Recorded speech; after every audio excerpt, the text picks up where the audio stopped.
tous et bienvenue sur la chaîne de Armageddon et je vous retrouve pour une petite vidéo sur ma Latrax Téton. Il y avait un problème à l'arrière, disons un problème de transmission puisque les roues arrière n'étaient plus entraînées comme les roues avant. Du coup j'ai démonté la voiture pour retrouver ce qu'il y avait à l'intérieur. Donc j'ai enlevé toute la partie mécanique de la transmission arrière, vous pouvez le remarquer. Et il se trouve que en enlevant le tout, on a trouvé donc la pièce qui posait autant de problèmes. Donc en fait cette pièce, c'est ce qui fait la transmission sur tout l'arrière. Donc pour ceux qui ne le savent pas, donc cette partie-là se fait entraîner par la turbine. Ensuite à l'intérieur il y a 4 petites roues qui tournent. Ces roues entraînent dans 2 sens différents les engrenages qui sont sur le côté. Et chacun, donc surtout celui-là qui doit être embêtant parce que l'autre fonctionne encore très bien, mais globalement il faudrait changer complètement la pièce parce que des fois ça coince. Donc en fait le but que ces deux pièces tournent à contresens, c'est ce qui fait que lorsque vous prenez une roue de la voiture et que vous la tournez dans un sens, l'autre va être entraîné comme ça. Si vous faites comme ça. Après si vous roulez là, c'est la turbine qui est entraînée. Donc là en effet quand c'est ça qui tourne, tout est entraîné et donc après les cardans qui sont branchés ici vont entraîner la branche du cardan jusqu'à la roue qui va faire tourner la roue. Et le problème c'est que si jamais ces crans sont usés, quand ça va tourner, le truc il va rester dans le vide. Vous voyez, il accroche plus, alors que l'autre accroche encore.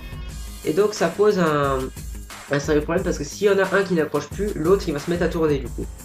Parce que je vous rappelle qu'il tourne dans le sens inverse, alors que celui-là tourne dans un seul sens. Donc du coup, ça entraîne le tout. Mais si vous en retirez un, quand celui-là va tourner, les petites roues vont tourner, et puis le machin, il va rester sur place. Donc du coup, vous allez sûrement racheter toute la pièce. C'est plus simple que de racheter qu'un seul morceau pour voir au final qu'il y en a peut-être un autre qui coinçait. Donc c'est vraiment facile à démonter pour obtenir cette pièce-là. Qui est donc à l'intérieur, à l'avant et à l'arrière de la voiture.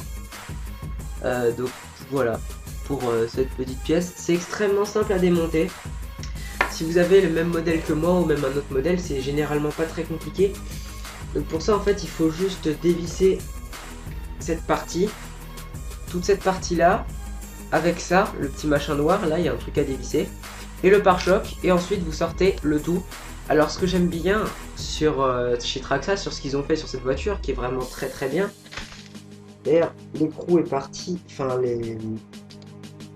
vais le remettre après, mais disons la petite machine, là, le petit engrenage voilà, qui entraîne la turbine, il est tombé, je vais le mettre là.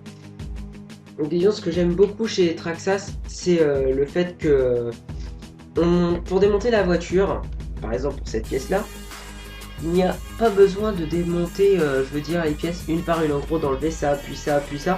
Vous enlevez tout en un bloc. Et après, si c'est une autre pièce que vous avez besoin de changer, et ben vous pouvez enlever pièce par pièce. Mais là, juste pour démonter ça, j'ai dû démonter que bloc par bloc. Et j'ai pas été obligé d'enlever absolument toutes les pièces une par une et de les éparpiller. Ce qui me fait qu'une dizaine de vis à peu près à garder. Et puis voilà.